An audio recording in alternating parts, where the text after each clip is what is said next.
Hi there! So sa video na ito, meron na naman akong i-share na tip sa inyo, lalo na if you're working on a Chrome window.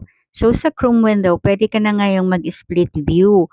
So for example, meron kang two tabs na yung isa kinakopy mo yung exact layout niya, ilalagay mo dun sa kabilang window o kabilang tab. So pwede mo ka nang mag-split view kasi ang hirap nga naman nung pabalik-balik ka between two tabs and you wanted to see both tabs in one view. So right click mo lang yung tab, then mag-add ka ng new split view with current tab. Okay, i-click mo lang yan. So mag-i-split view na yan, two tabs na yan. Okay, click natin. New split view. See, side by side na sila ngayong dalawa, yung dalawang Zapier, dalawang Zapier tab ko, nag side by side na sila.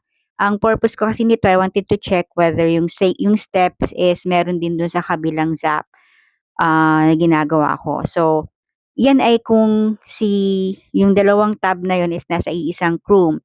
So, paano pag magkaibang window? Pwede rin naman pag magkaibang window. Itong step na 'to 'pag pareho silang nasa iisang Chrome window, Google Chrome window. So, ang tawag diyan is split tab view. So, two tabs and one view. So, pagka magkaibang window, so iki-click mo yung part na 'to sa Google Chrome and mamimili ka ng layout. Kung dalawang windows lang, ayan ang pipiliin mo. So, side by side din sila nung dalawang Chrome window. That's all for now. Bye!